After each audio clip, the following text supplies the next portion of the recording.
to Hoops Talk. Hooty hoo! Hey. Hi, everyone. Hello. Happy end of the week, beginning of the week. What is the even I don't day? even know what day it is.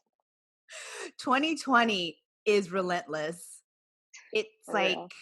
it's like being on acid and having a bad trip. Like never ending. Okay, is that only me? Am I the only one? It was more like it's so much trauma, I forgot about it. Yeah, it's it just won't stop. It just won't stop.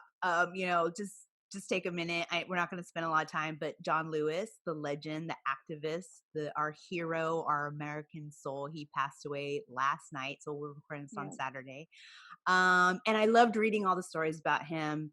And it just inspired me to keep doing what we're doing, right? Even though it's hard. Maybe that man bled for our country. Jeez. He should have a statue. Hello. He should, not could, should. Yeah, he must. Yes. Even if we go out and make it out of paper mache, let's just start like that do GoFundMe. Seriously, he needs it. several. Like he just needs one in every state because everybody in every state has had a difference because he was in the world. And so it was really great to see everybody's remembrance and stories. And I'm sure that's going to go on in length, which I'm looking forward to seeing that in my timeline, even though it's something that's sad that happened. And hopefully we all just keep living the legacy that he was part of as an ancestor to this country. But 2020, and then RGB getting the cancer. I mean, just like it's also people are like it's also sad to think that she can't rest because she knows like democracy is resting on her shoulders. For sure. But you know what? God only gives you as much as you can handle, or the goddess only gives you, or whomever you have as your energy only gives you as much as you can handle. And that woman is made out of pure steel. So I found out Alex Trebek has cancer too. I was like, what? Oh, that was a while ago, girl. Oh, yeah, I know. What rock was I living in? Oh man, what is Alex Trebek? That's what rock?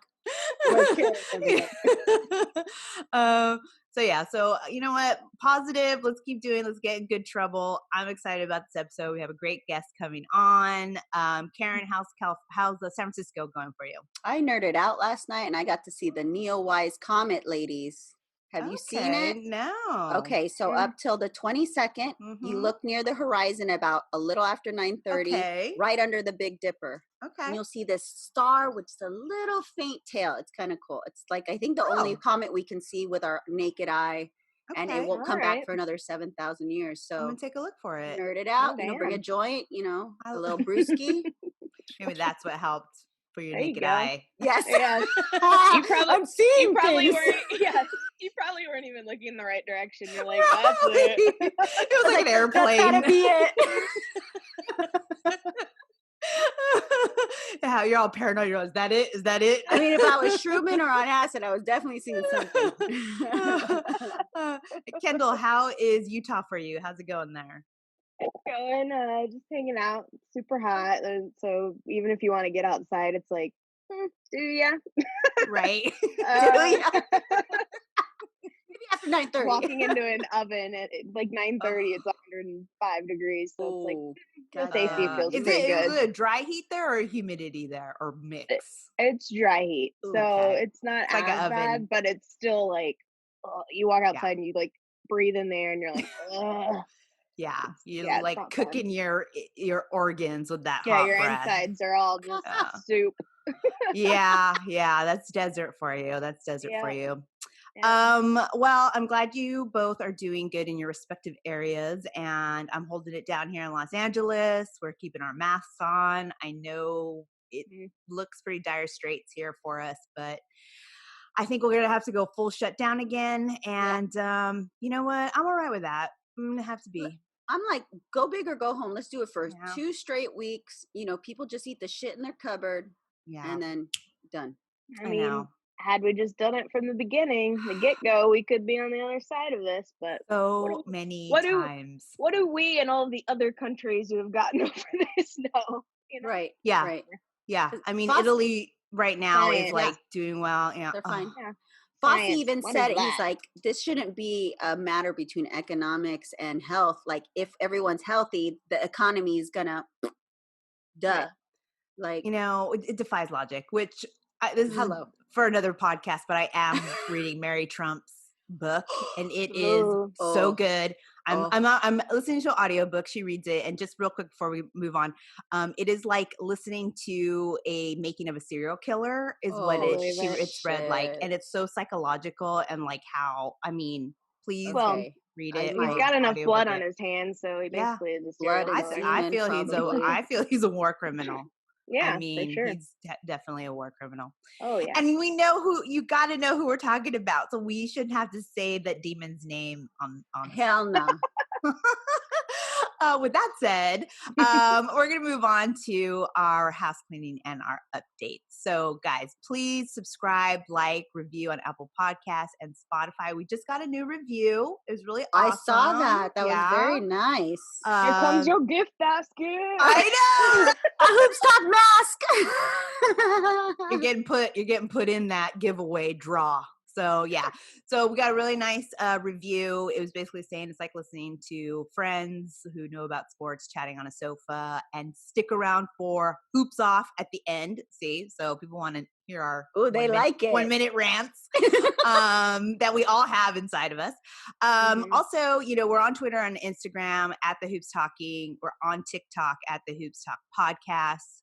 You can see us on our YouTube channel. And if you subscribe to any of these, you will then get alerts for new episodes, and you get alerts for new our YouTube shows. So check that out. But other than that, I think we're going to move it along because we have a big show and we have a big guest, returning guests. Not our first returning guest, but he's awesome. We all know and love him. So let's get ready to bring him on next. We'll be right back.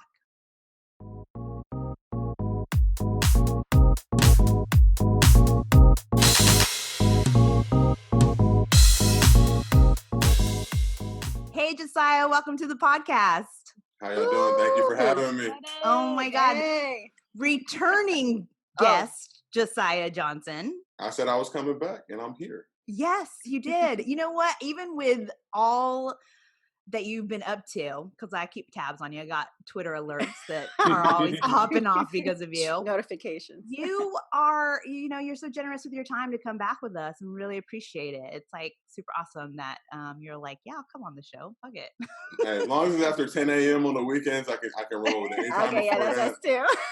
And it's funny Same. because I honestly feel like, I know you and your wife just had a new baby, right? Like last year? Yeah, I got a 3-year-old and an 18-month-old. So Okay, Oh. so I absolutely knew it's not because you're sleeping. It's because you're up with the babes like at 5 a.m. and 6 a.m. So they're up anywhere between like 3 to like 8. And then Okay. my wife will take them and let me get like a power nap from like 8 to 9, 20, 9:30-ish. So that's like my window every day where I'm literally just like, please nobody bother me. That's the only 90-minute window I really get to sleep. But then after that, I'm ready to start my day rejuvenated, ready to hit the ground running. See, I know this, and it's only because my sister has a kid, and he's 14 now, but it's like, it's one of those things. Yeah, he's like not waking up. Yeah, he's up like until 2 and 3. Oh yeah, no. He's like, he's probably like going to bed after playing Fortnite all night, by the time she wakes up. But I remember when he was younger, and it was just like, if your eyes popped open, it was like, so I totally get it from not having kids myself, but my sister having one. So Josiah, I think you were here last November or somewhere. Is that what it was? Fall. I think so. And it was a different world, I will say. A completely different world than what we're in now. Different, yeah. And I know you have a lot of things on the pipeline that you've been working on, and you're just consistently doing something. So before we get into that, because I have a lot of questions, what have you been doing? Like, how has the pandemic affected you in your work, your world, and also how has Black Lives Matters movement kind of changed how, or if it has changed any of the work that you've been doing, or how you look at work now? I mean, first get the Black Lives Matter one because that's the freshest one on my brain. I Okay. think. I mean, it's changed from the standpoint. There's a lot more like guilt bags. I feel like I call them like oh here, just take this money and do something black for us, and we'll be good to go. Hey, something black. You do whatever you want. Here's money. Take your money. Here's something black. It doesn't have to be too black. It doesn't have to be, just something black, and you can have control over it. But I think that a little bit, but it's just been more funny, like. You're starting to see people get nervous. I know, obviously, you as 3 women, I'm sure you've been in positions and worked at companies where, they're very male dominated and those men look a certain type of way and they act a certain type of way. They promote a certain type of way. They do all these things, a certain type of way. We won't get too deep into it. But so it's been great to see that kind of get called to attention. And, I've worked at a bunch of different companies and to hear Black employees now speaking up and kind of sharing their issues. Because I feel like, we all operate in these little bubbles where we got to keep a lot of stuff to ourselves. We really can't be open and transparent about it. So to see that going on is to hopefully see some meaningful change. I've just been really like, I'm not a fan of the black squares and all that stuff and the statements like, show me progress. Like, show me more people hired, show me actually people get in position to succeed. And then we can talk, that black square, literally I had people, that they were posting black squares, on Monday and Wednesday were posting MAGA hats and Trump stuff. So, it's just, it's like those two things don't go together. That's not how this is, not how this thing goes. But so doing that, and then honestly, being quarantined has been great, man. We've been home with the kids. My wife works from home. I'm able to work from home. All I need is a clear view of the western sky and internet connection and all that. So it's been great. It's been a little tough. Like we've been doing the show Dunk Bait at Yahoo Sports. We were in a nice, lovely, plush studio recording it. I remember that studio. Doing it from home. So it's like, not that, and obviously been doing a bunch of writing and stuff and was working on, stuff that I'm sure that we'll be talking about soon while everything was going on. So just doing all that and really, but it's been great because we were like at the, just I'll be real, like the Cat project for Netflix, we were far along on it when the Rona started and the pandemic started. So we got a lot of that stuff done, but we were able to work remotely and come together and get that done. And then all the other stuff, obviously, as long as I can hop on Zooms like this. Right. I got the nice little background with the UCLA. Yeah, stuff. see that? Yeah. Your free Woj t-shirt. Yeah. No, that's good. Yeah, so long as I can do all that stuff, I'm good to go. But the kids have been great. They don't really know what's going on. I think all of us are kind of losing our minds a little bit. I'll go through ebbs and flows and periods where literally I'll wake up and just not know what's going on, or just be in these like funks and dazes and not really, just kind of seeing the world but not being really able to like be in it, but it still feels the same. And like when you're driving around, but like you go to places, you gotta like keep 8 feet away from people. I keep 8. I keep that extra 2. I don't trust Donald Trump's government. 6. No. Yeah. Just trying to maintain and just kind of stay positive and realize. I think now at this point, obviously the way this whole situation's been bumbled, that it's going to be a while. It's not. We're not ever going to really go back to that kind of life that we're kind of still holding on to, thinking that we're going to get to. I don't think it's ever going to happen. So now it's like, all right, where do we go from here, and what do we do? Agreed. And do you feel like, because you've worked on, you've worked in shows on production, and then you've also worked a lot remotely, and you've had your own like side hustles, and you've worked on with Twitter, king of Twitter. And do you think that would kind of set you up to be more adaptive to how we're having to work now? I like to tell people that I'm an all conditions Negro, and what I mean by that is all conditions. Like it doesn't really matter, like pandemics, whatever's going on, I will adjust. I'm adaptable. But I've been in the, a lot of people don't know, they see the social and they think it's just Twitter. Like I've been in the entertainment side. Sure. Yeah. 2005. So it's 15 years now. So we've worked in all conditions. I've worked in literally production trucks where I'm 6'8" and I'm sitting in between 2 people for 15 hours at a time, literally eating Jolly Ranchers as my only meal. You know what I'm saying? And that's just like what it is. Can't go to the bathroom. Like we're on the air. Like we're going. So I'm used to working in like hostile, extreme environments. So for me, it's like, look, you see the background. This is kind of like, this is like chill. Like I create stuff in the house anyway. People don't realize like a lot of my content comes with like a child in my arm and me just like quickly like, putting a video together or whatever, or composing a tweet.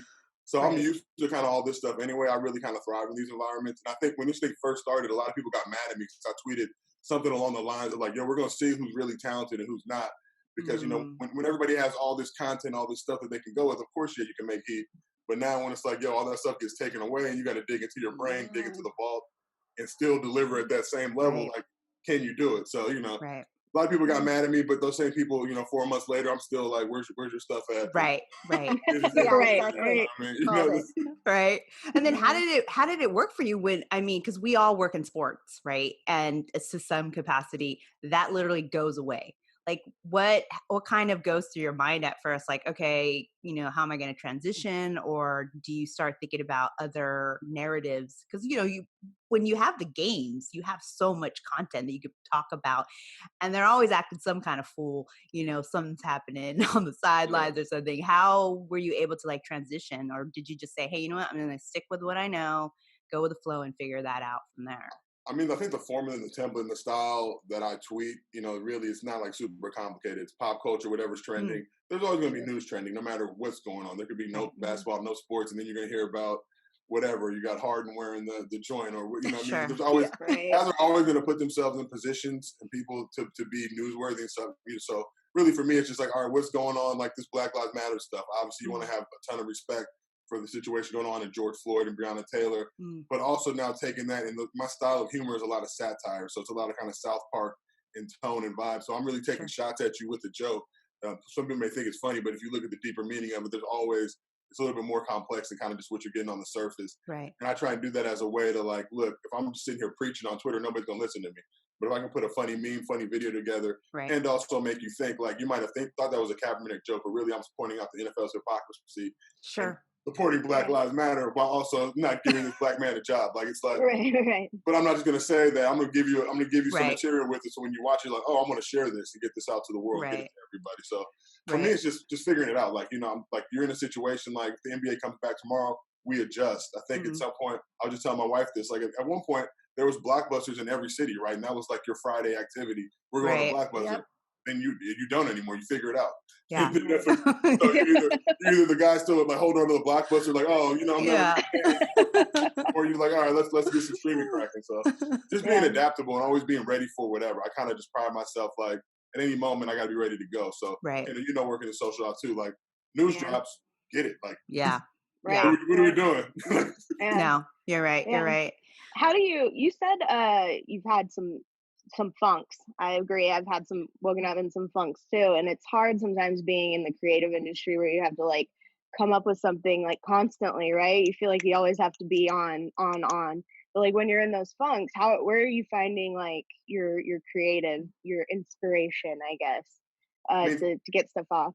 thankfully for me, I got two little kids, so they're always kind of, like I know I have to feed them, so I don't really have time. Like I really feel bad for the people that are alone right now that really haven't had the opportunity. Because I know I can't even begin to think. Like I know if I was at that point in my life and I'm living by myself and I can't talk to anybody or see anybody or do anything, like I would probably go nuts. You know what I mean? It just feels like a surreal existence. I've at least had the kids and my wife to be able to balance everything out. We get to talk to each other, we go on walks, do whatever, go to parks, Mm, kind of play. So them not really knowing what's going on kind of still keeps me mentally sharp and focused. But I'll just be honest, it's really hard to care. It's really hard to be like, oh, let me write a funny script or let me put up a post when it's like, yeah, I don't, when I'm literally watching CNN every night and watching the ugh, record numbers and looking at Yeah. the trucks with the coolers in it that they got to store bodies in. So for me, it's mm, like, when this thing first started, I was like, look, I'm going to try and keep people entertained. I know we're all quarantined at the house. Hopefully, now we've come to realize that a lot of people weren't doing that. They were just kind of, their definition of quarantining is like, oh, I'm just hanging out with one person at a time, or there's Yeah. only like 10 people at this party. Like like we were quarantining. Right. It's like, that's, you right. know, but it just Yeah. always like, make content, make heat, and just figure it out. Like I'm 38, so I really like, you have to be mentally tough in this industry, as like just, you got to go. Like, if you have a job Yeah. to do, thankfully I get to work from home. Like, I can't really Mm, sit here and complain. I know a ton of people that are on the front lines, nurses, mm, doctors, that literally, that have to really be in it. Like, thankfully we get to be away from it. So I can't yeah. complain. I just like to, try and make as much stuff as possible and keep people Mm. entertained. Yeah. Yeah. Well, you brought, we know that you worked on Legends. You were part of that, Legends of Hmm. Chamberlain Heights. And then from there, you being in the industry, you've made a lot of connections, which kind of leads into what, one of the reasons why I reached out to you was Yeah. this amazing Netflix limited series that's going to be about Colin Kaepernick. Oh, awesome. And we saw Ava DuVernay is working on it, and Michael Starbury is also working on it. Two people whom I know that you've had past work with or opportunities with. Tell us about that, because it's so like when we think about everything that's happening now in the Black Lives Matter movement, when we think about the stumbles of the NFL and the performative, allyship that they've done, you got the Drew Brees debacle, how, and this coming out is so relevant. How is it, what is your role? How did you become associated with this? And then what does this mean to you? What are you doing with this project? Well, I think, and anybody who knows me knows that I've been super supportive of Kaepernick. I've worked at the NFL, network for a number of years, so got a ton of friends on that side. But had no problem calling out the NFL's hypocrisy. I remember when Legends came out, we were at Comedy Central had an Emmy party, I think a week or two after the show premiered. But I was on the red carpet there in the black cap jersey and the American flag pants, But just to say how much have I supported him. So me and Starberry created Legends of Chamberlain Heights together with a crew of other people. But Starberry, as literally is one of my, probably my favorite writer in the game, my mentor, kind of guy I look up to just from a writing standpoint, everything he's been able to do. He can write comedy, he can write drama. He was literally writing episodes of Legends that were hilarious and writing with Ava episodes of When They See Us that obviously, are getting Emmy nominated. So I like to call him like a unicorn, but somebody that you can really look up to. And then Ava, obviously being a Bruin and, just everything about her, Ava's kind of it's yeah, she's the top. It's just like you hear it and you feel like it's just I still get goosebumps thinking about the fact that her walking into the room. It's just this is this is that woman. This is the top woman in production in the field I'm working in. The way she carries herself, the way she gives opportunities. If you're at her campus at Array Productions or in LA, just seeing everything she has there, it's like nothing I've ever seen. We've all worked in a lot of different companies. And like I said, when you work at those companies, they all tend to look a certain way. They tend to feel a certain way, right? Where you go and work with her, and it's just I never really, if you really give these people opportunity, you see how you can flourish. And literally, she's been killing the game for the last decade, pretty much just dropping heat and, doing everything. So me and Starberry, obviously good friends, kept in touch. He had told me about that this project was in the works a while ago. And he was like, look, if it goes, I want to get you on the writing staff. I know how much you love Cap and how supportive you've been. So I think this would be a great opportunity. And when people tell you that in Hollywood, it's okay, right. Yeah. Where's the kind, okay. I mean, and I love Starberry. And if he would have came back a year or two later, yo, we couldn't do anything, dog. I'm look, the game's the game. I get it. Right. But, to true to him, he came back late last year, was look, the show's a go. We're putting the room together. We'd love to try and bring you on. I had to send a writing sample over. Him and Ava approved it. And the thing is, Ava demands a level of quality, writing excellence in everything that she does. So absolutely, if you're working in that room, you got to bring it every day. It's not really, there's no other way around it. You know what I mean? She's not putting out no BS, you know what I'm saying? Right. I'm not, she's giving me an opportunity. I can't, I'm literally I can't, I got to respect you and the level of quality that you put out.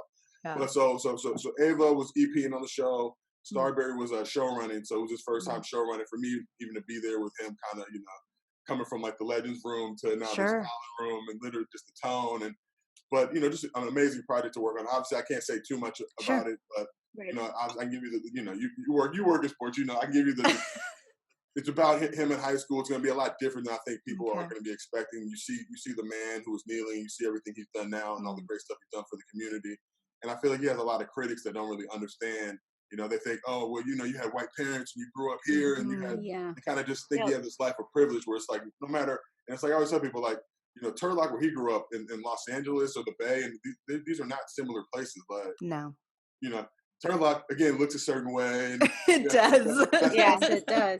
And when you're driving through there as a person of color, it's definitely ooh, I'm probably not going to stop. I'm just going to keep zooming through it. The place I'm going, but... For you sure. just see what he's dealt with and kind of just the man who he became. We got to spend a lot of time with him and talk to him. And I just think obviously Cap is one of my heroes and idols as well. Just, risking it all for something he believed in. And you even look now, like I said, all these black squares and, we're going to change the name of this team and we're going to do this and we're going to do that. It's you still haven't given this man a workout or, it's just kind of when I'm looking at certain other players that look a certain type of way, that perform a certain type of way, that are getting, getting the bag, as they say. Right. And it's just for me, it's hard to be look, how am I supposed to respect what you guys are doing? Like I said, I got a ton of friends that work in the NFL. Kendall, I know you worked over there as well. People I literally respect the shit out of. And it's because even that side, even the network side, you know, looked a certain type of way, and yeah. It's not as much as they like, you know, like when you go there and you're like, ooh, let me find somebody who looks like me in a high level position. You might be looking for a while. Good luck. Yeah, you gotta do some searching. You're gonna be navigating buildings. Look under the rock. Oh yeah. Yep. Yeah, for sure. And do you think that, you know, because we are in this stage in the pandemic that, you know, because we've all worked in the industry as far as like with sports and in sports entertainment, and like you said, we've had to kind of bite our tongue a little bit or just let things happen. Whereas now, like it's becoming more visible what we have always felt and known. You know, like but is that kind of what you're feeling now? And is that something that maybe is going into this work with Colin? I think as we look at the world, I mean, Colin is kind of like, and we talk about the NFL, like he's got plenty of money. Believe me, he's not hurting or anything, but it's just systemic. If they're doing it at that level, right?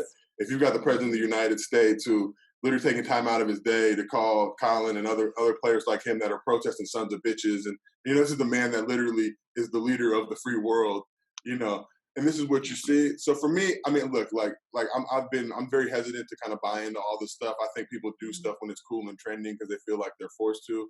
Like, you know, cyberbullying is terrible sometimes, but sometimes cyberbullying gets things done. Like, in the Washington, like literally had like a bunch of crew of like Steph Curry fans fat shaming me, and I lost like 40 pounds. Like, sometimes cyberbullying. Wow. Like, okay, maybe I'm gonna listen to this and see what we can do. But I think so. In some ways, it gets things done, you know, kind of. But also for me, it's like I don't believe. Like I said, I've worked at probably like 10 different companies, you know, throughout my life, and every company pretty much had the same power structure, right? So if I start seeing changes like that at the highest level, and start getting some movement, and not just kind of tokenism, which I feel like I'm praying doesn't happen, because now it just seems like, you know, give us a black person, any black person, right? And that's not where we're at. Honestly, like literally, there's tons of unqualified black people that I would never suggest you give a position to, right? Right. But then there's tons of like talented, great, you know, would knock it out of the box, you know, knock it out the park. Give them the opportunities. Really seek them out. Actually, throw some effort on your part, not just let me just give me any black person. Like that's what my thing. I'm in Hollywood now. My concern about Hollywood is just like all these places now, network streaming platforms. Oh, just give me any black project. We just need a black project to say we did a black project. But like, if these black projects don't perform, then we're going to be right back to where we started. Yeah. Because now you're going to look at us and be like, oh, well, we gave you guys all the opportunity. We gave you that privilege that you said you didn't have, and now you can't deliver. Which you know, I'm afraid of, like, because I just feel like, you know, with that mentality is going to come a thing where like they don't want to, you know, they're going to be tiptoeing around and doing stuff and not giving their best effort out of fear. Like somebody's not going to be able to chew you out now out of fear that you're going to try and, you know, start some issues or whatever, or not, you know, not speak their opinion to try and get the best possible project because they're afraid that the black person is going to get mad or whatever. So I just don't want it to flip like that. I'm hoping that we can kind of like, look, give us the opportunity so we can show you like what you've seen when they see us in other projects. Right. You know, that when you give black creatives the power that are talented, they're going to deliver, you know, high quality work. Yeah. Right. Yeah. Yeah. We covered Natasha Cloud and how she said, you know, we don't want crumbs. You know, we want the full meal. We want the full plate. And, you know, all this other stuff is distractions. So we got to keep focused on the main thing, which I think, you know, that's what, you know, this performative stuff that we see just lends itself to change our focus to what really needs to happen. And that's actually one of the things that we talked about here on the podcast when we talked about should the WNBA and should the NBA even come back this season, you know, because one of the things I remember Kyndall mentioning is like, as right now, reporters and creatives in this sports space, our focus is on social justice. Our focus is on like what's happening in the leadership. Our focus on, you know, the ownership and the systemic nature of how things are. Once we move back to sports being on, the journalistic or the content creation kind of moves away from what we're trying to do. So how do you feel about that as a content creator and being in sports? I mean, it's tough because it's a double-edged sword. Like, I understand. I feel like my thing, I think with America in general, is it seems like whenever there's a problem, they always expect black people to sacrifice the most to address it. So it's like initially when people are like, oh, well, the NBA should boycott. It's like, well, the NBA is 70% black, so why should they, you know what I'm saying, why should they pass up the opportunity to get the money that they're going to need to be able to support these programs. So part of me, it's like a double-edged sword. Part of me is like, look, that's necessary, but Sam, to your point.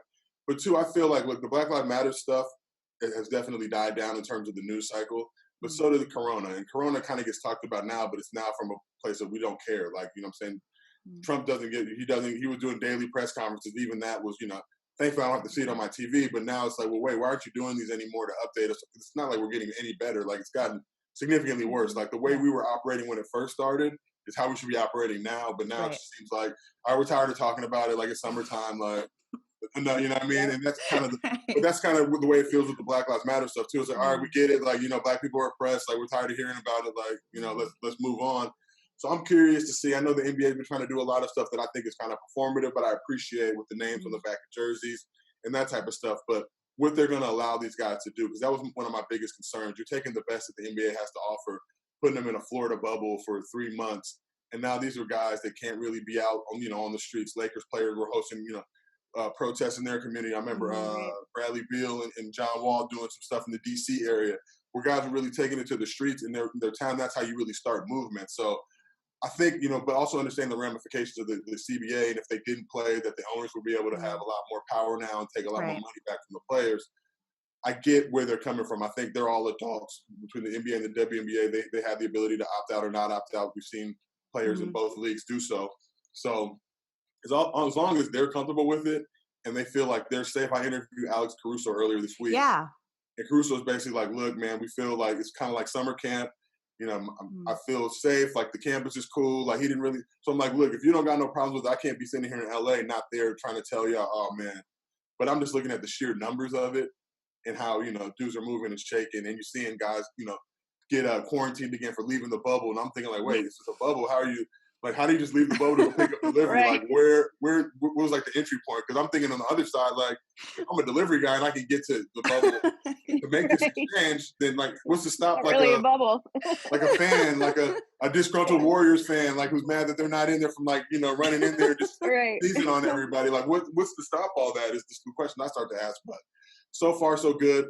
Obviously, I think we're all excited to kind of see some semblance of normalcy.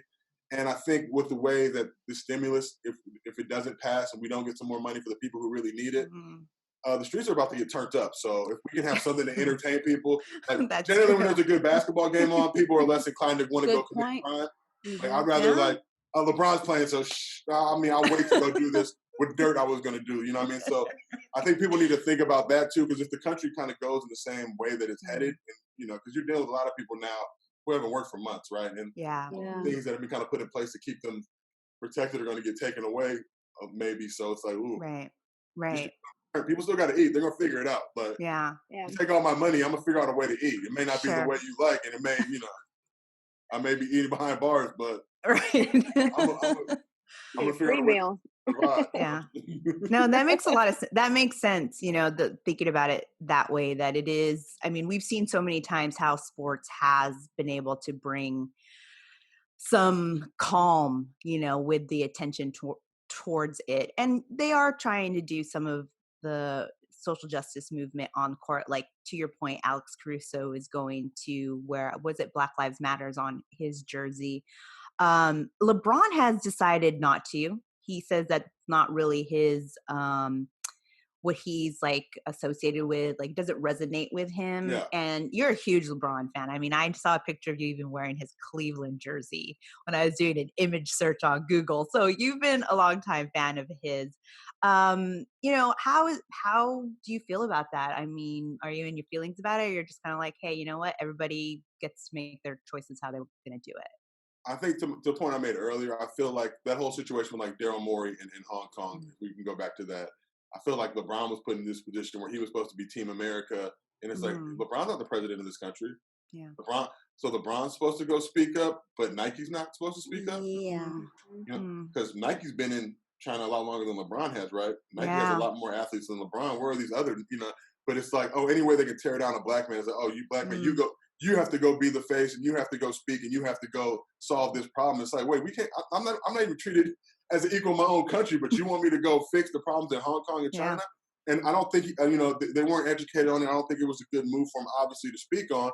But at the end of the day, like, there's stuff going on in America, but we're always so quick and I think you've seen it kind of some with this anti-Semitism stuff. Guys are making, idiotic statements, but now they're trying to use that to say that the whole black community is anti-Semitic. You know what I mean? Right. Yeah. But if you have the people who literally hate Jewish people that are saying this, it's really like it's bizarre. Right. People that support Crazy. Trump, the Nazi sympathizing, whatever. Not trying to tell these guys, Right in your face. It's like, huh? You know what I mean? It's kind of the Yeah. same thing with like when you saw the Biden and the sexual assault. It's like, yeah, people on Trump's side, Right. Biden's like Trump doesn't have, as if Yeah. okay. But you know what I mean? So We're there with you. No, we get it. To get back to where I'm at, like LeBron, I think is a smart man. And I said this when people, when it first kind of started, people were just donating this money willy-nilly to all these foundations. And you looked at, like, I think the Minnesota Defense Fund got overloaded with donations. And didn't know how to handle that. These are organizations that aren't used to getting this influx of cash, right? Right. So you don't even know where your money's going. People are just blindly, it's kind of like the black square, like, oh, I sent $100 somewhere. I'm done. I don't know. Right. I sent it to something, it looked legit. I helped. Yeah. So other people sent it. I had to tag the photo because I wanted you guys to know I sent it. But Receipts. Exactly. Yeah. I just I had to post the photo to let you know I did it. The photos for the taxes. I'll take that. But I think you see LeBron and I think AD and some of these guys. It's like I was a fan of what Jimmy Butler I think said he's doing. He's going to take his name off the back of the jersey. I think that has a lot more weight to it. Because, Black Lives Matter is a great movement, but if you look, my dad sent me kind of, some of the talking points. It was like, yo, do you agree with all these? And I'm like, not everything that they have to say, but I think if you can put that use to some good, and people like LeBron opening schools, all these guys have charitable foundations that do a ton of great work in the community. So, it's not on them exclusively to fix, they're not the government. Like, it's not on them to fix the problems in the world, but if they can use their power to do so. But for me, like, I don't, I really respect Caruso for doing Black Lives Matter.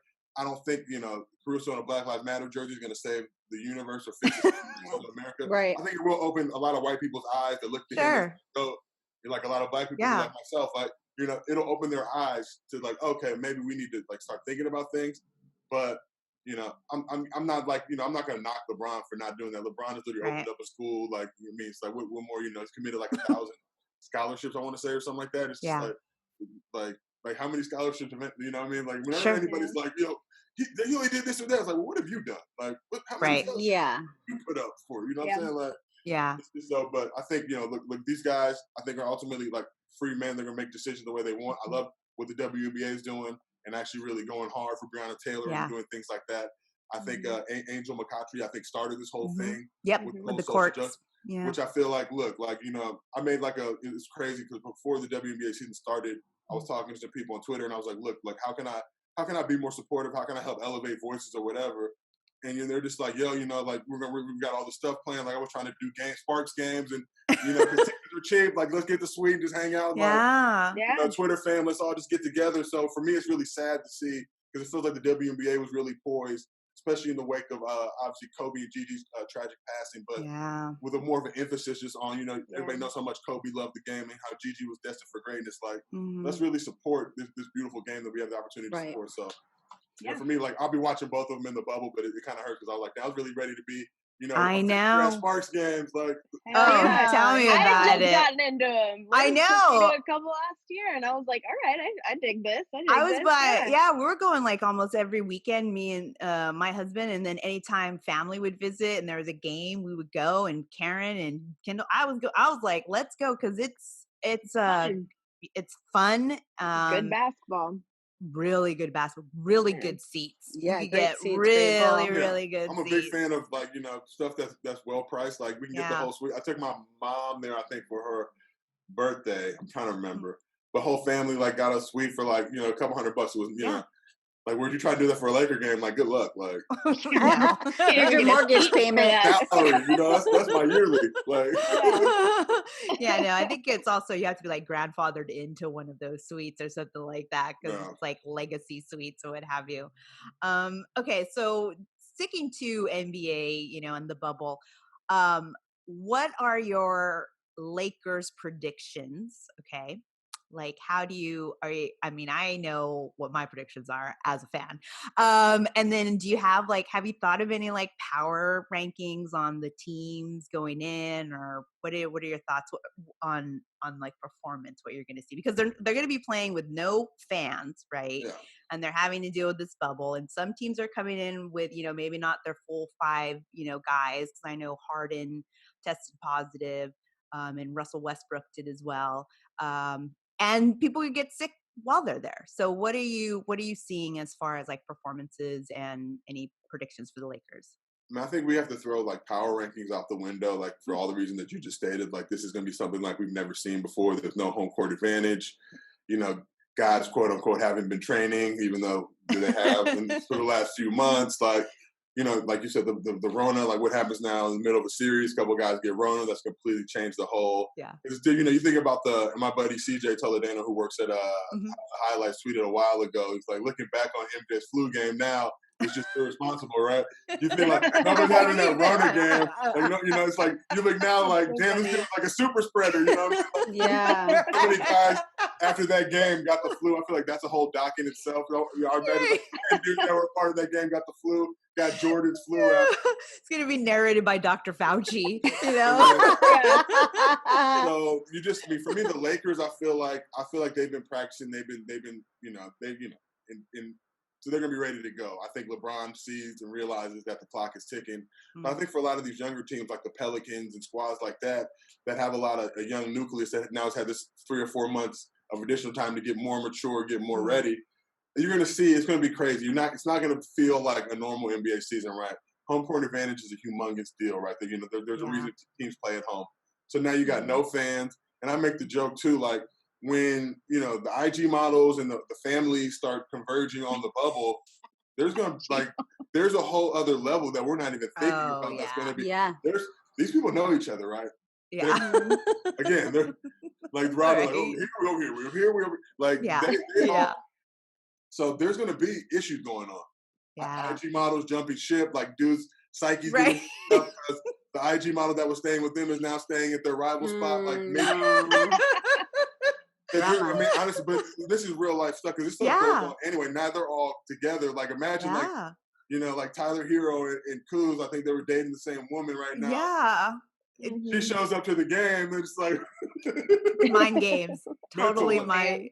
Pat Bev showing up to Westbrook. I mean, the joke the other day, Pat Bev going to be at all Westbrook's games. Now you're going to be able to hear what he's saying to him. So, for me, I still think the Lakers going to win it all. Like, I believe LeBron, like I said, is equipped to play in any condition. AD, they were on that trajectory too, which I think for Lakers fans is so disappointing for us when this stuff first happened. Like, look, we had just dealt with Kobe. Like, we're trying to, literally, at least we have something to be, help us be excited about the future and maybe the world not being so terrible. And then the Rona hits, but I think the Lakers will be able to pull it off. I feel like it'll be them and the Bucks in the finals. But I think we're going to see some upsets in the West. Like, I think the Pelicans, I feel like, are going to make the playoffs because the NBA wants to see that 8-1 matchup. I think that really good for ratings. But I said they're going to take the Lakers to 6. I feel like they're going to give them a run for their money, and it's going to be, there's going to be some, Lakers fans are going to be nervous for a little bit, but I think obviously at the end of the day they'll be able to overcome it. But some of these other matchups, like, I'm not 100% sold on the Clippers, even though they. Interesting. That's fighting words for a lot of people, I think that squad is great, right? I love that team. I think on paper they have everything necessary, but just with this situation, I'm curious to see how they adapt and adjust. How they've been practicing, whatever's going on. But and then with the Rockets, like you said, with Westbrook announcing he had the Rona, heard reports that Harden had the Rona, but he's family issues, but not really. Yeah. There's a lot of stuff. I don't know about you, but I feel like the rumor mill has been fairly low key for as much as like them all being in the bubble. Zion left for a family emergency, but then there was also, I had read that maybe he had an injury. So, they're trying to keep it, tight, which is good. But then again, they have the anonymous tip line. Yeah. And I don't think we should, I don't think it's necessarily too much to make fun of the tip line because they are supposed to be there so people don't get sick, right? So that people stay healthy, but still, there's a code. It is funny. Yeah, there's a code, and that code is not being respected. Like if you're snitching on Dwight Howard for not wearing his mask, I guess my question is, didn't you guys just quarantine all these people and test them repeatedly so we didn't have to do this? Like, right. But Yeah, but it's like, yeah, and if you get caught slipping, I mean, look, I get it. I understand. I just, everybody thinks CP3 is the one calling the line. All right. Like, I get the feeling it might be like LeBron or somebody like that. The person you least expect that's just literally just like Kawhi on every, Right? everybody. I saw Kawhi pass the door to get the door dashed in. So, all that tip lines. So all that good stuff. Oh man. Yeah. Who do you think will be the first Laker to do something dumb in the bubble? I mean, I already think Dwight is like, and J.R. Smith is already getting a little bit crazy. But like, do you feel that they're gonna get rid of their shenanigans? And just be like, I feel like Jr. got he got the gag order. He got the gag order quite quickly. Yes. So he already but I think this is the thing. I know the NBA is super self-conscious about how the messaging and how everything looks and how everything is displayed out there, but these guys are hoopers. They all have platforms now. They all have cell phones. They all have their own following and vlogs and whatever. Like, they're gonna tell it how it is. So you can't police all of that. So you're gonna see some funny stuff. And people are talking now like, oh, all these super teams are gonna get made. Like, this is literally summer camp. These guys are hanging out. And like AAU back in the day, you would develop relationships with people, right? But you're only there for 4 days, and you only really saw each other at gyms, or the circus walking around in a circle at that old little like arcade thing they used to have back in the day. But, but for these guys now, they're hanging out all day, eating meals together, playing video games together. That it's gonna be interesting to see what pans out, because we've already seen guys can play with their friends now, and they don't care about how you feel about it or if you take it personal or whatever. So it's gonna be really interesting. It's gonna be. I mean, let's hope. We always just say, like, let's make sure everyone's safe. Health is number one concern, because, like, to your point, they're going to be with their families too, and you don't want their families to be getting sick and what have you. But Josiah, gotta say, I'm so glad that you came back on the show. I was wondering how you were doing it during this time, and I could see that you were busy, which is always good. But tell our fans or tell our listeners where they can find you, what you want to, them to look at, see everybody knows your handle, but if you want to reiterate it, let them know. King Josiah 54 on Twitter, Instagram. That's pretty much it. And we watch Dunk Bait on Yahoo Sports every Monday morning with myself, LeJethro Jenkins, and Zach Schwartz. We really take pride in it. And obviously, the whole team behind the scenes, Ravi, Greg. All everyone there. Jess, the whole crew, appreciate y'all. So. Yeah, I love it. Okay, so everybody, make sure if you're listening to this and you're liking it, then you're already following King Josiah 54 on Twitter. It's the best. Thank you so much for being on the show. I'm so looking forward to the Kaepernick docuseries and anything else you're putting out there, and you're always welcome on our podcast. It's been too long. I'm gonna come back through sooner next time. Yes, Just stay on me. I will, because I'm sure come playoffs in the bubble, there's gonna be stuff we're definitely gonna be talking about. Yeah, just holler at me and I'll come through. Awesome. Thank you so much. Thank you. Bye.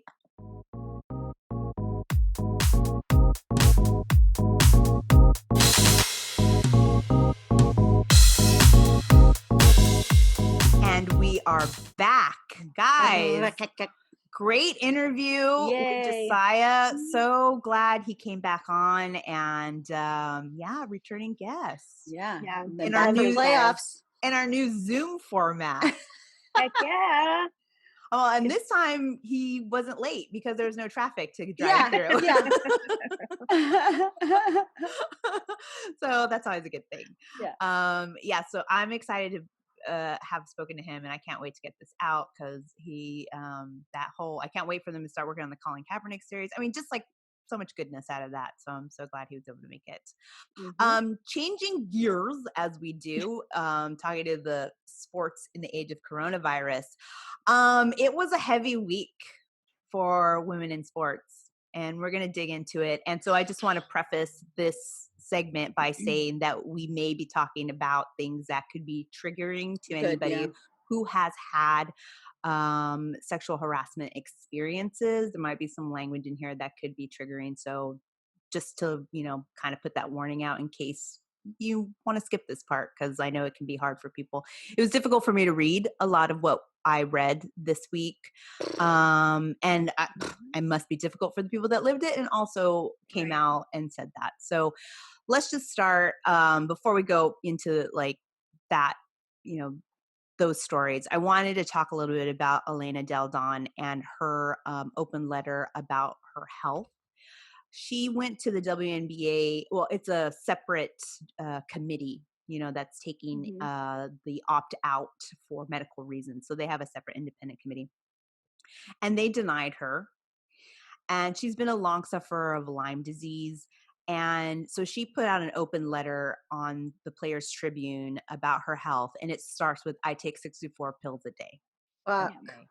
So she's had a compromised immune system for quite some time now with complications because of Lyme disease. And I know someone who had Lyme disease. And let me tell you, it is, I don't even think they have a cure. Like, no, there's not a lot known about it. The change of you seeing them physically up and down, it's like, it's crazy because you could be having symptoms and you're just thinking, oh, I have fatigue, or you like people will check for all these different things and you're seeing someone's life, like they're just like fading and then there comes the depression because of the chronic illness and people are like, oh, is she like, are they faking it? And it's hard to explain certain illnesses because I live with chronic pain and it's hard to explain an illness that you can't like say like, hey, look at this, check out this bleeding or this sneezing or this cough, it's like that you can't see it. And it gets depressing because you're like, I can't explain enough to you. You can't feel my pain. And therefore,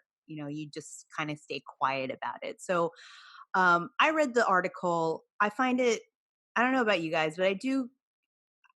One of the things that the WNBA is trying to say is like, look, this is an independent council that's taking these on. This isn't the WNBA. This is an independent.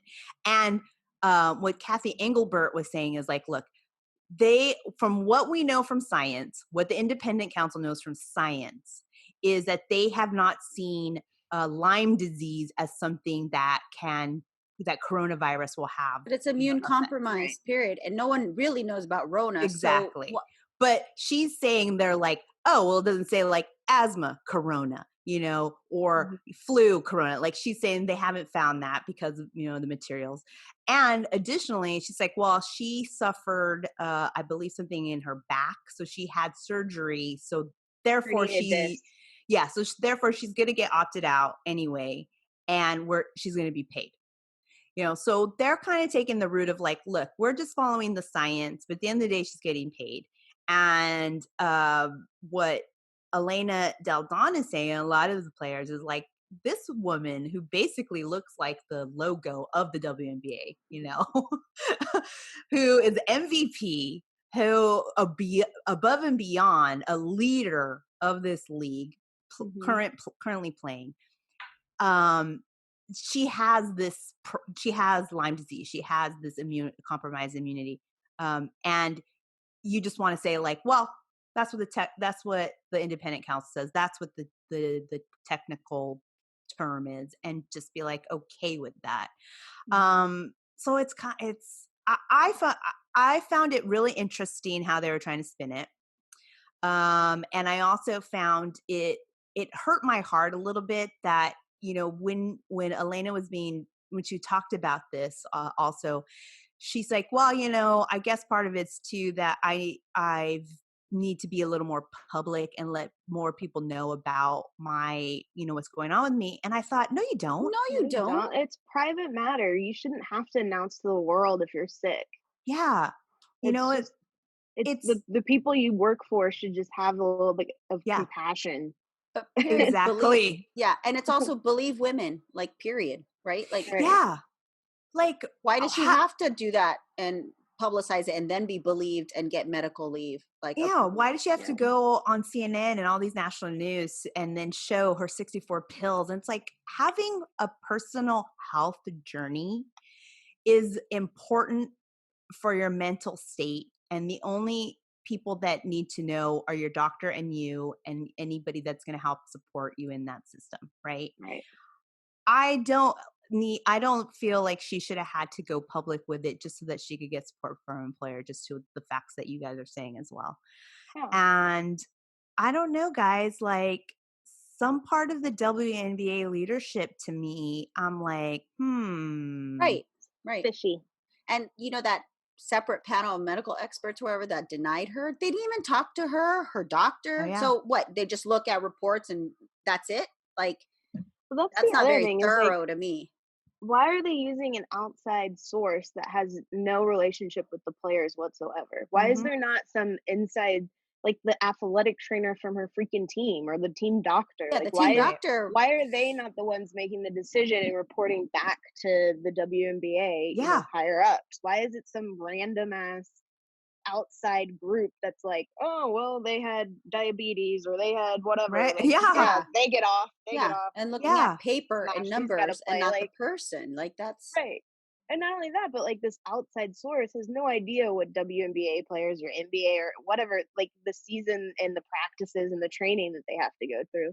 It just seems so weird that you wouldn't have an inside team being the one to do that. they don't Right. want to get their hands dirty. That's what it sounds like to me. Yeah.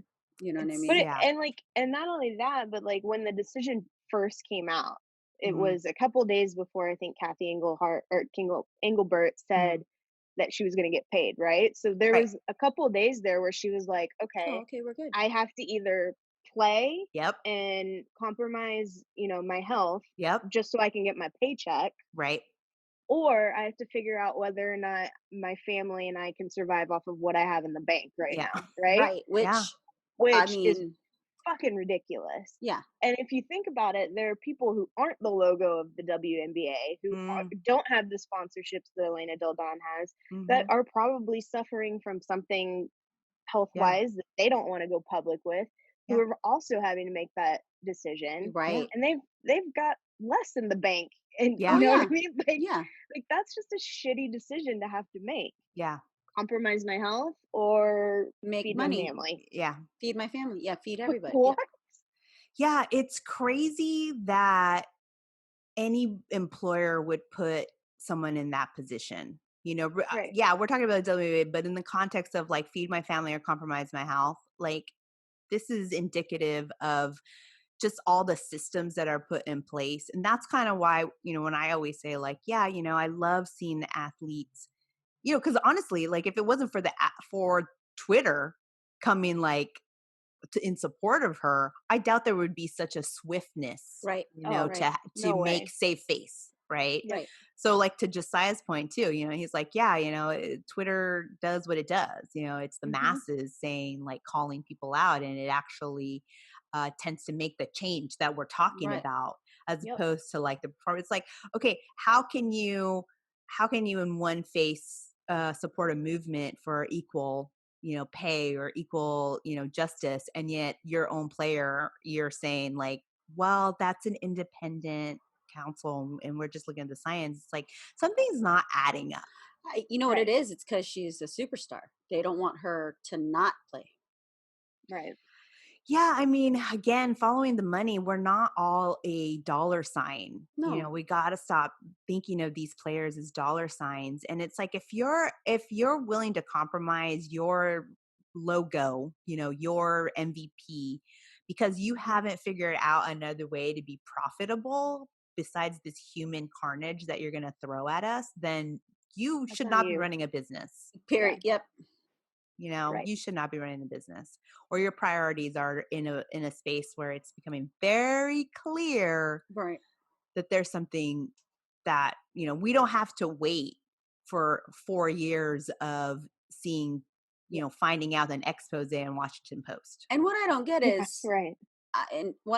okay, I get where NBA, it's like, oh shit, you're covering what, millions of dollars a year.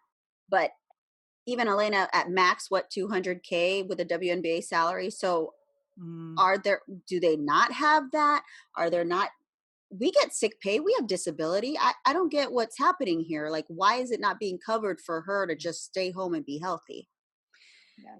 yeah, it's very, I think this is something that, the WNBA does a lot of supporting the social justice movement. And this is now kind of dipping the toe, or maybe like the Wizard of Oz, the curtain behind that. And I think we're starting to see a little more of that with how they're handling these big issues. And again, it goes back to leadership. It's like, how are you training all of these people?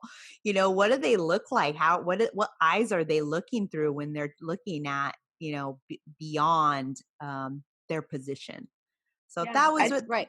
oh, go ahead, Yeah, Kyndall. I was gonna say, I think the curtain started to get pulled back a little during the draft, and how Yeah. little they gave a shit about it, and they True. had months and months and months.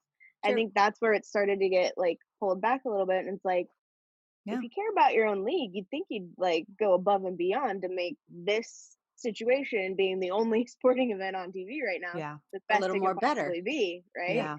And Yeah. now you're seeing like, oh, well, the players have dollar signs rather than being actually people. And you're saying that like the conditions of their bubble we're in, and like just Yeah. like it's just like the dominoes are starting to fall, right? Like, Right. Yeah. Right. And we've seen that little even sample size with that PR person coming at people, media people who Yeah. like cover the NBA well and calling Right. them what, like, I don't even. Just, I mean, it was just a whole terrible. yeah, like Yeah. how professional is a PR person coming at people like that on her Yeah. unprofessional Twitter handle? Like, Yeah. come on, Yeah. where's the training? Where's HR? Like, come on, WNBA, get your shit together. I know something. I mean, it's pretty glaring at this point. But like I said, for me, I just felt so much sadness that she had to like tell us her Yeah. whole personal health journey, because it's not any of my business. No, I it's would just not. be like, oh, you have Lyme disease? I believe you because you said it to my face. Like, Right. You have pain, you have compromised me. Okay, I believe you because you said it to my face. And Right. we're talking about an MVP of a league who wants to play, and you're going to tell me that she's going to make shit up so she doesn't have to do that. Exactly. Okay. Yeah. I want to sit this one out. What can I come up with? Like, Yeah. what? Lyme disease, Yeah. They'll never be able to check for We'll that. never It's just like, know. it's just so, it just left a really bad look, for everyone. Moving on to some other fuckery. So Rachel Nichols was secretly recorded by some ESPN creep using the Jump video feed to record her in her hotel room while she was having a conversation. This was sent to Deadspin, who refused to play the videos, which I commend them for, because, that stuff is some bullshit. It's a fucking crime. Okay. And it's disgusting. And apparently the way that this person put the footage together, the video together, was to make it look like Rachel was a backstabber. Yeah. And like her credibility, and she's really not what she's supposed to be. And I'm like, oh, okay, so she said she didn't want to go grab a drink with you. So now it's right. Oh, Right. And he's like, I'm She gonna did- hack into everything and Yeah, go and she didn't- attack her. Like, That's come some on. psycho ass she shit. didn't friend you back. Right. She didn't follow your IG handle. Okay, I get it. can't. So now it's like she's a backstabbing bitch. And Yeah. I'm like, first off, like, it's a fucking crime. Period. Right? Yeah. Filming someone in a private hotel room without their knowledge. And this is the second time Yeah. this has happened. Yeah. Aaron Ooh. Andrews Yep. through the Fucked up. peephole, right? Yeah. Through Yeah, the people that's while she even- was oh. changing. That's While she so was changing, yeah. creepy. Which are just like, okay, who is hiring these fucking people that Well- think that they have this Yeah. authority Yeah. in any capacity to do these types of things? Like Josiah is saying, when you look at the leadership at places you work, especially in sports, like, Yep. And you know what? Like, even if she was saying, even if in her private conversations about her own career, by the Right. way, yeah, what she decides, what she wanted to do, even if she did say things about other people, so fucking what? Like, Yeah. you know what? If she was a man, she'd be considered ambitious. And she'd Mhm. write a book about like how to be at the top. yeah, like 50 You Cent, know? how to hustle Yeah. and be a Yeah. fucking The art of the egotistic deal. asshole. Never say you're sorry. Rule Right. number 1, never Right. say you're sorry. Rule number 2, power stance. It's just like, she have her own fucking like books coming out about how to be, the boss, lady boss. But like Yeah. for her, she's like, oh, what a backstabber. She was talking about this. And you know, no.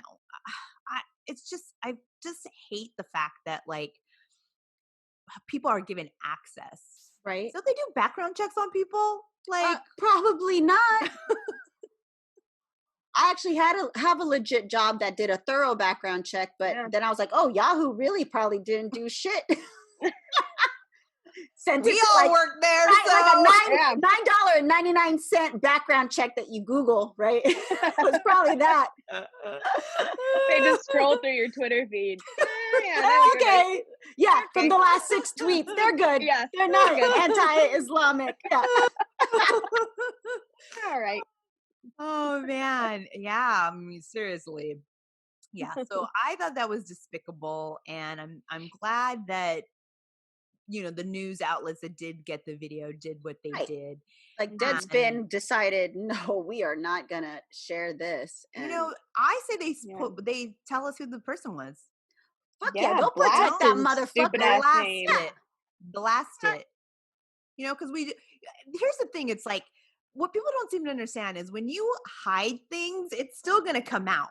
Right. It's And just, that person's you know, still gonna get jobs Yep. and do that and same the shit to years someone of else. damage that person is going to have the opportunity to do is still going to be there, right? The trajectory of the opportunity to create terrible situations is still going to be there. And you saw that with like Hannity's writer, who is completely troll racist. Tucker Yeah, Carlson. Right. yes. Like, oh yeah, sorry, Tucker Carlson. And yet he had years to do all that damage and to be Yep. the racist that he was. And you know, Yep. it's like if you would have just come out and been like, yo, like you can't talk that way. Right. We don't believe that. Well, and then again, it could be because they believe that. And so then that rolls up into, is ESPN like in a culture that seems very toxic? You've seen these toxic cultures Right, that are these coming from them. situations. You see Woj, you see what happened to Woj, Jameel Hill. You know, you're seeing Rachel Nichols. They've built up this toxicity, and I don't want to have to wait for like, you know, a Washington Post for them to start really cleaning house. You know, they need to have a Kevin law. You know, just like we have the Karen Acts coming out. This is a straight Kevin Act right here. Something needs to happen Oh because man. they are. It's not Blast good. it on Twitter and his Yeah. name and his picture will Cancel show up his like that and ass. he'll be canceled real quick. Real Cancel his quick. ass Real quick. Twitter is fast. And then, unfortunately, we have to talk about the Washington Post article, the special report. 15 women accuse the Washington NFL team of sexual harassment. I am just it's heartbreaking, and it's at the same time not shocking, you know, that this comes out. I think more, I don't know about you, but like to me, it's more just like I feel sadness. Like I feel like hurt, like my heart hurts for these women that had to deal with this. I have also have had harassment. I think we all, and like the we all number have. one, we all Everyone have. has. Every Yeah. woman has. Yeah. Yes. And I think one of the themes that I always see is that the two themes that I always see is the fear of retaliation and then the shame. So first you feel shame and you start thinking, and you know, and maybe this was just me, but this is what I see. It's like, first you're ashamed because you think, what did I do to deserve this? Right? I'm just trying to do my work. I'm just trying to, you know, be a human being that happens to be a woman. One. And then you're like, who do I tell that, but I don't want to lose my job, or, you know, I don't want this to be like a big thing that everyone's talking about, you know? And so then you let it go, and then the shame starts to build so much so that you're just like, you know what? It's too late now. I'm just not going to say anything. And then you just kind of live with it, and you're like, okay, you just let it go. And what you see here is from like 2006 to 2019, the Emily Applegate, who is the one of the women who was at the forefront of this report. She talks about like her daily routine was meeting her coworker in the bathroom to cry. To cry. Yeah. They also showed texts of like, hey, we had a bet about if your boobs were fake or real. You know, I think the part, and I know that I could relate to most, was the you start rolling with the punches, right? Like Mm, you Yeah. feel like you have to, in order to not be retaliated against, or to feel as mhm. comfortable as you possibly could, you feel like you have to become one of the guys, Yep. right?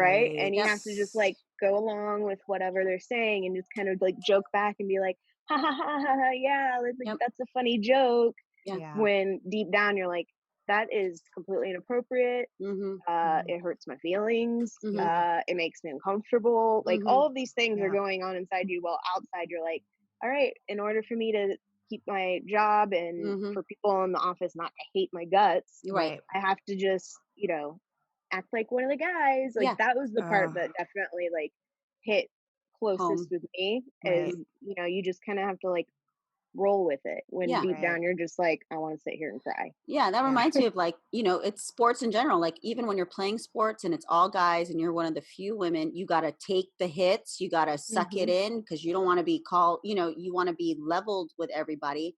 And then, of course, if you do report it and things are done for you, then people think, oh, you're being treated much more Mhm. differently and got this job because you cried, whatever. And it's like, uh, it's not, it's a double edged sword, man. It's Yeah, not easy. because to your point, Karen, there's stigma of Hmm. being, the person that's, oh, she did, and actually, Kindle, to your point too. Oh, she can't take a joke. Right. That's the And whole. she's so sensitive. It Yep. really minimizes the pain that someone Yeah. might feel by with something that you say. Mm-hmm. And as a manager myself and having a team, those are the things that I have to. You're just constantly like, okay, what is, if there's some one person gets offended by something, then you shouldn't say it, regardless if Right. everybody else in the room is laughing. And there, I think that especially in the tech world. Okay, so we've had this in fucking advertising, and sports is like a trap. They're trash, right? When it comes to like how they have treated women. I guess the world really, in any industry, like Right. with It's across the with board. women, it's across the board, every industry. But what I see, because we work in tech in a lot of ways, they are about this like manifest destination. You get it out, you do it quick. And because it's such a culture driven with that mentality of a hustle, there hasn't been these foundations laid where it's like, okay, how do you make a good manager?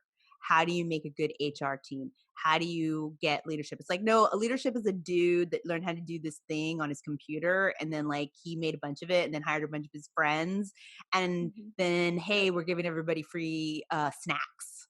And Right. Right. Right. Here's these. We got free cardboard tampons in the bathroom for you ladies, or you Yeah. females, as they like to Right. call us. Right. right.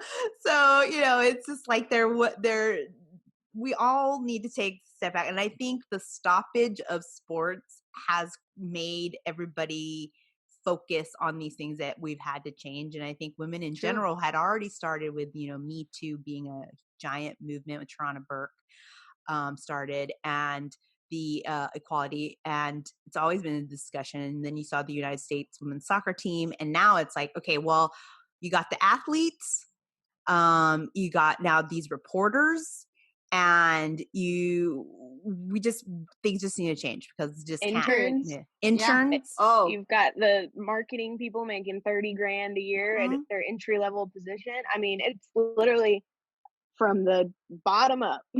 yeah. It's just What's everybody. what's awful too is like Emily Applebottom. Did I say that right? Applegate. Sorry, Oh, yeah. Oh, oh. Apple Applegate. bottom. I'm thinking of the jeans. Apple Jeans. bottom Uh, jeans. um, Emily, what she mentioned was that they would tell her, if you don't like it, there's people Mhm. 30 Fuck people that'll that. come and take the job in a heartbeat. Fuck Which That is that. was when. true. Everybody wants to work in sports. They all want to work for their favorite teams. They all want to work for Yeah, their favorite leagues, which is totally true, which puts even more pressure on you. yeah. Like, And actually, this is her direct quote, and I think this is important. It says, it was the most miserable experience of my life. And we mhm. all tolerated it because we knew if we complained and they reminded us of this, there were 1,000 people out there who would take our job in a heartbeat. And that Yep. is that's what we're dealing with. And also when you think about it, and I've said this in the past, if you and I've said this in the like form of more of like compensation, like what you want to get paid. I'm like, yeah, I know what my hourly rate, I know my worth. But if you don't know your worth, then they'll easily take you over me. Mhm. And that is the cycle of why we don't get paid what we should get paid. And this is the same with this harassment. If they know that you are willing to take the harassment so that you could have the opportunity, then they're always going to just perpetuate the harassment. So there has to be something that we do to stop this. I also just want to really quickly call out the men's names, because it's too much so that the burden of the woman has Yep. to be the one that's out there. So I think we need to Get it, like, girl. these Mhm. are the predators. Okay. Larry Line 'em up. Michael.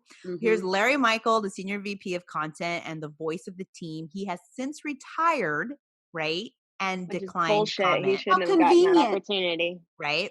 Yeah. Alex Santos, the club's director Fuck of pro him. personnel, also accused of harassing reporters outside of the organization, That declined to comment. one, That fucker. that was I believe her name was Nora Mm.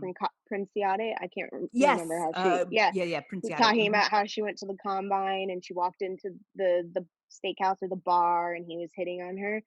I've been to the combine and let me tell you, it is nothing but drinking, eating, everybody coaches, everybody on the inside of the NFL is there just getting hammered. So, like, if you think that this is just like a one-off deal between her and this Alex Santos, I can tell you it is definitely not. And this is a broad thing across all teams, all coaches, all inside. Disgusting. It is gross. And it sucks that in order to do your job, you have to go to those places because that's where all the inside info is, being exchanged over drinks, over let's go get a drink and talk about this guy or this guy. And in order to be involved in that, you have to go and put yourself in those awkward positions, which shouldn't be awkward to begin with because you're just doing your job. But the combine is very, Ugh. very, yeah. Um, Anywho, proceed. so he is the club's director of pro personnel. He's also he was accused by inside employees inside the organization and outside. So he's like equal opportunity. And he also declined to comment on the story. Richard Mann II, assistant director for pro personnel, declined to comment. Dennis Green, former president of business ops, declined to comment. Mitch Gershom, the former COO, he was the only one who commented via phone, and he denied Applegate's allegations. I barely remember who she is. I thought the Mhm. Washington NFL team, which he used the derogatory term, so I changed it, was a great place to work. I would apologize to anyone who thought I was verbally abusive. Yeah. Yeah, sure, It bro. was great because you weren't getting verbally Yeah. abused or sexually abused Yeah. or whatever. Like, I thought it was great. I was a white dude in this yeah, organization that I was had a, making a lot of money. I was a COO. It was a I had a fantastic job. fantastic time. Yeah. Oh, it was great. About? I didn't see anything. Wow. Wow. Okay. You don't see anything wrong with that statement from your perspective. Yeah. Rihanna Walker was one of the reporters that also was cited in the report. She works at the Athletic, and she's covering the Washington NFL team, and she did her letter on the Athletic where she's just like, it was called I want to move forward from this. And she also describes her harassment at the hands of Alex Santos, her fear of retaliation, that kept her from speaking publicly.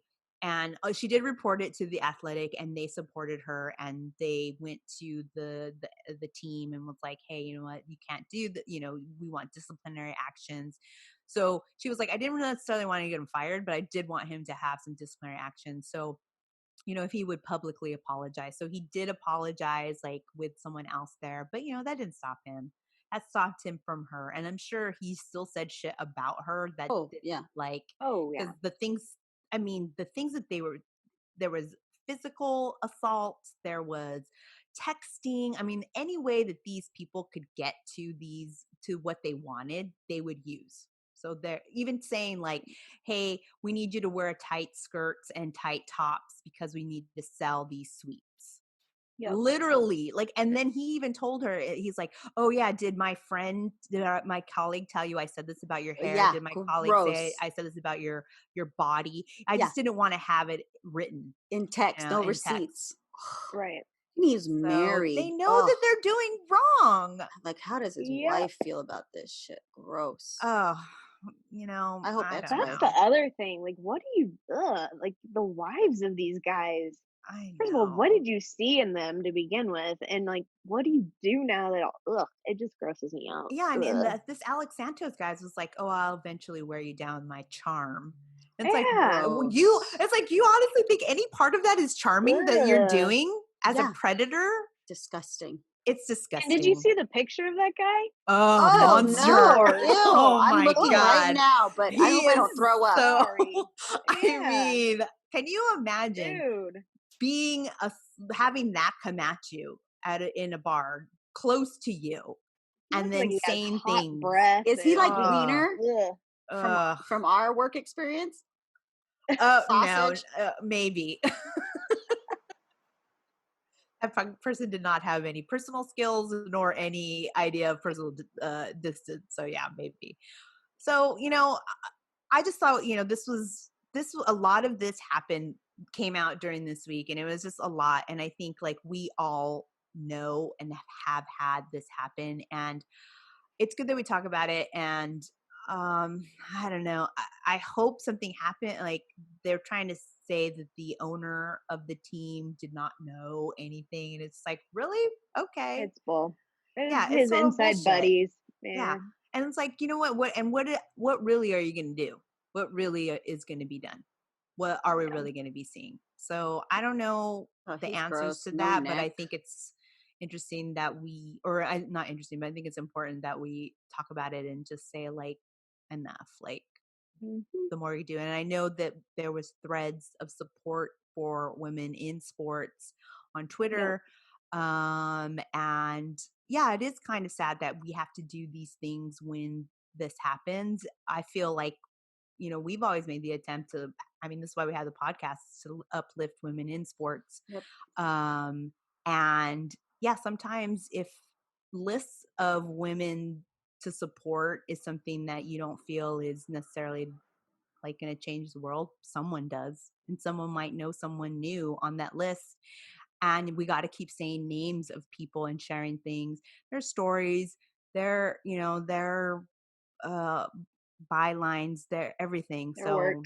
Their work. So let's just keep trying to build that place for us to change how we're treated in the workplace, because there's people, we just had Tavi on who said she left baseball because of the harassment, because she didn't fit the body type of what Right. people were saying. This is not just like, this is everything, every angle. And people in the article even said, I left the thing I was passionate about, I had to leave Because it. of it. Oh, Right. Because of this. Switching gears quickly, because I know that was a lot of Whew. juice there, but for the WNBA, the schedule is out now. The first game is on the 25th. We got the Storm and the Liberty at 9, It's gonna be so so that's good. gonna be so good. And Yes. then noon is Sparks and the Mercury. Oh shit. Yeah, It's gonna be so good. That's a heavy lineup. I know. And then Fever and Mystic. So that day, I don't know if we can figure something out. Oh We'll yeah, try I to gotta all see watch it I gotta together. block that. But Bring Josiah. Let's all watch WNBA together. Grab Josiah. Bring some wings. Oh yeah, Yeah. that's right. It'll be I our love that. booth, our suite. I love that. And then we so that whole schedule is out, and there's like a ton of nationally televised games either on ESPN or on ABC. So I know that the Liberty, I think, got the most games televised, and I'm sure it has to do with the Sabrina bump. And I know a lot of people were like upset because everybody wants their team to have that visibility, but it is what it is. How about just be happy sometimes with what you can have? An idea. Gratitude. Let's see what else. Quickly on the NBA, we mentioned this earlier when we were talking to Josiah, but James Harden and Russell Westbrook both did test positive. James made it to the bubble. I don't know if Russell James got is there. keeping his a little secretive. Reports say he tested positive. He's saying he was with family. Yeah. So allegedly tested positive. Positive for something. Dang. And we also mentioned that Zion did have to leave the bubble for a family emergency, so we hope his family is okay. And I think Montrell, Yeah, Harrell did too. Yeah, he did as well for family, so hope he's doing well. And we talked about this a little bit too, about LeBron deciding he was not going to wear a social message, and he does commend other players, but it doesn't resonate with his mission and his goal. And I think it's really truly up to who you are. And, if you're a Black man playing basketball for the NBA, you're kind of showing up for social justice just by you being there. And he is also someone who has done a lot for his community. So directly. I think, I don't think it should be looked as a slight. I think that everybody has their own way of doing how they want to support it. Not everybody needs. I mean, I like the fact that Alex Caruso is doing it. He's the type of person being white and having that community say like, hey, we need to have this true allyship. And we'll see what happens. But NBA should be starting up soon after WNBA. And then I know today my husband's really excited because MLB is going to be having preseason games. And today at 4 our time, the Mets and the Yankees are playing. So dang. guess who's gonna be drinking a lot of beer on the sofa today? Well, that was gonna happen anyways. But Yeah, play ball. with baseball, with some good baseball. So that's it. Unless you guys have anything else in the sports, I think there was a lot. And so much. We didn't even get to a lot of it, but I think we hit on some of the really important things that happened over the week that were like, God damn, this is fucking heavy week. Heavy stuff. Well, when we come back, we're going to have our hoops off. So get ready, guys. We'll be right back.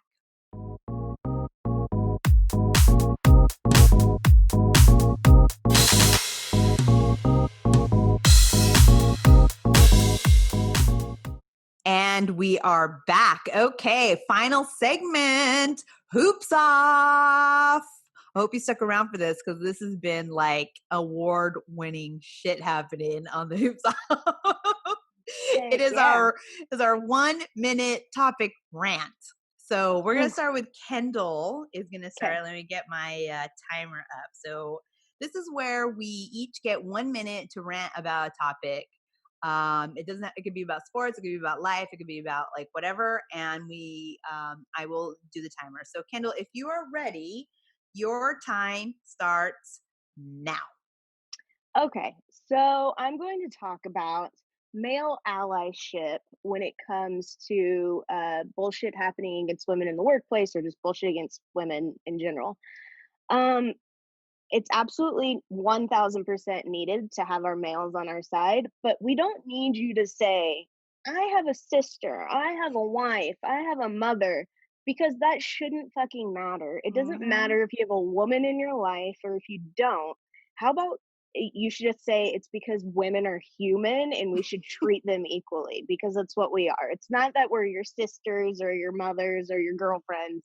We're humans and we deserve to be treated as such. So if you're going to be an ally, just throw that whole thing out the window and just talk to your bros when they make shitty, say shitty things or make shitty decisions when it comes to women. Just stand up to them and talk to them. That's all that we're asking. Because I have a shirt that is one of my favorites and it says she's somebody, and it's not she's somebody's mom, she's somebody's sister, it's just she's somebody. So just treat us as if we're somebody. And you're at time. 100% agree. We don't have to be any of those things. You don't have to have anything. I mean, everybody has mom, but we're human, period. Everybody we're has human. Just human. Just you don't treat us as such. You don't have to have a qualifier to just be an ally. Yeah, and you're not good because you're adjacent. Like Right. I mean, I'm empathetic to my sister's a parent. I'm not a parent, so should I just be like, oh, too bad, your kid suck it, you know? Right. No, it's Right. like, But even if you weren't an aunt, you would still you'd yeah, still be compassionate towards people who had kids. Right. You know what I yeah, mean? Like you don't need that in your life. They don't have to be something directly for you or to you to treat Exactly. them like a piece of, like a human being. Just be fucking agree. cool. Right. Be fucking cool. Just be Period. cool Be cool. and kind. That's it. I love it. I love it. Anyway. Karen, are you ready? Whew.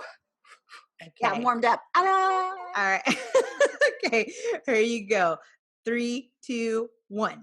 I want to caveat my hoops off to say I'm not victim blaming women or victims. And I know what it's like to be in situations where I've been frozen and didn't react the way I wanted to. And I'm not going to take responsibility away from men or our society or systems to not allow men to act like this. But even in small situations, I encourage women to practice this because I don't trust motherfuckers. Do not be polite. Do not consider men's feelings when they're stalking you, when they're making you feel awkward, when they're crossing boundaries. Don't fucking play nice. You don't have to smile for anyone. Put you first because men do it all the time. Who cares if people call you a bitch? Because guess what? Someone will always think you're a bitch. So do what you want. Do you want to be a bitch and unhappy or a bitch who's healthy, happy, protected, and thriving? And if you lose your job to it, they didn't deserve you. If you lose people because of it, good riddance. They didn't care or value you in the first place. And one way to practice, when someone gets too close, less than 6 feet, tell them to move back. No need to say please. Use your voice, tone, and volume. Motherfuckers. Yes. Did I get a minute? You hit a minute. You hit a minute. Wow. I Damn. love it. There you go. Don't be nice. No, In your done fucking it. face. I've done it, but I've taken self-defense classes where they're like, don't say please stand back. Just be like, stand the fuck back. Like, you are in my space. So You are true. in my face. You are being Yeah. inconsiderate and rude. Why do you have to be polite? Right. Right. Fuck that. Right. This is about your safety and your fucking health. You use what you got, baby. Yeah. Your I knees, agree. Yes. your I elbows, love your it. fucking voice. That's all. I agree. I agree. Love it. I love Oh, it. and watch Fatal Affair. I mean, it wasn't really great, but it's on Okay. Netflix. It's got Nia Long and Mekhi Phifer, and he's a crazy motherfucker. And every time, halfway through the movie, I was like, girl, shut it down. Stop this. Don't Right. entertain him. Tell your husband, run away. Don't be polite Right. when it comes to your safety. Yeah. No, she Yeah. was, and Agreed. she had moments where she was like laying it down, but I was still like, why are you even talking to him? Like, run the fuck up. Get out of here. It's like Crazy. Jennifer Lopez in Enough. Oh, yes. Right? Oof. Excellent Yeah. movie, by the way. Right. So I good. think it's excellent. good. So good. It's So such a good. good one. I mean, it's definitely up there.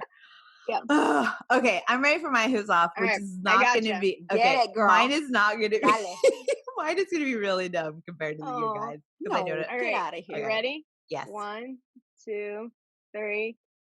Okay, so I would like to talk about the fact that in Portland right now, there are people that are being abducted. Okay, this Right. is not like fucking like, hey, we have some situation where we have police. No, they're being abducted. If you are someone that comes in fatigues with no name, no badge, no words, fully masked, and you pull someone out of the street into an unmarked van, that is called an abduction. I've watched enough of Unsolved Mystery to know that is a full-blown abduction. Everybody's seen it on the show Chips. You see an unmarked van strolling out with people in it. That is an abduction. That is not a federal army coming in and doing their job. No, this got no attention. It needed more national attention. And excuse me, where are these Second Amendmenters who are like, oh, the government's out to get you, I have to go stockpile guns? Where are you protecting these people out in the Portland streets that are getting abducted? Thank you. Ooh. Woo! So Got it. broken. Under the wire. Smash. Right there. But people, it's an I know. abduction. Hello. It's true. I was like, No Miranda rights. No ID. no, We were just Not even talking asking about who this. you are to make sure you got the right no. there is no identification.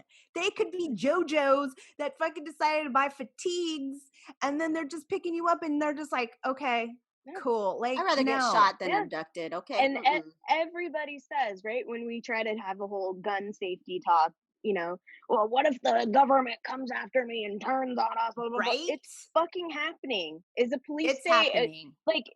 they're in a police state? Like, where? I guess you can just cherry pick whenever you want to I use that when the guess. government comes around on you. Like, Everyone this is cherry picks. happening. Okay, again, this Yeah. goes back to the fact that it's not a true belief that you hold. It's only what matters to your personal Yeah. self. Convenient Yeah. for you. Exactly. So you know what? If you want to make up these lies that you care about, like the government not being in your business, and therefore you have to stockpile some fucking, danger zone in your ranch or whatever, then you Right. need to be out there on the streets with these people protesting in Portland And because they're protecting being other abducted people. by the government, Yep. and the government's going to be sued because I know the governor is already going to be sued, but also national attention. Hello, these people are being abducted. You see this shit in fucking like regime dictatorships where they just go and picked up the students, and then there was unmarked cars, students literally grave sites with thousands of students, and you have parents saying, where are my sons and daughters? If you don't have military sanctioned vehicles, I'm like, get the fuck out of here. You want to be. Just get the fuck out. This is not please. cops They're and fine robbers. with We are not police playing states dress as up, long as bitch. they're not being targeted. Yep. Man, I love Hoops Off. It's cathartic. Yeah, it's our release at the end of a week. Yeah, and you just never know, because I was going to go in a totally different direction, but then I went with this one, and I'm like, at first the other one was going to be a little lamer. You know what? I'd love to ask our audiences to record their own Hoops Off, and maybe we can play some of them and share them on social. Or if you guys have topics that you think we need to hoop off on, we might do that too. Who knows? Ladies, it has been a true joy and pleasure as always. Thank you to Josiah Johnson for being on the show. And it was great. And I know it was a lot of heavy stuff we were talking about, but I think, this is things we need to discuss and keep at the top of everyone's mind. So thanks for being part of the conversation. And I hope anybody out there, please get a support system. Take time, self-care. I know it's easier said than done, but we're rooting for everybody out there. So stay safe.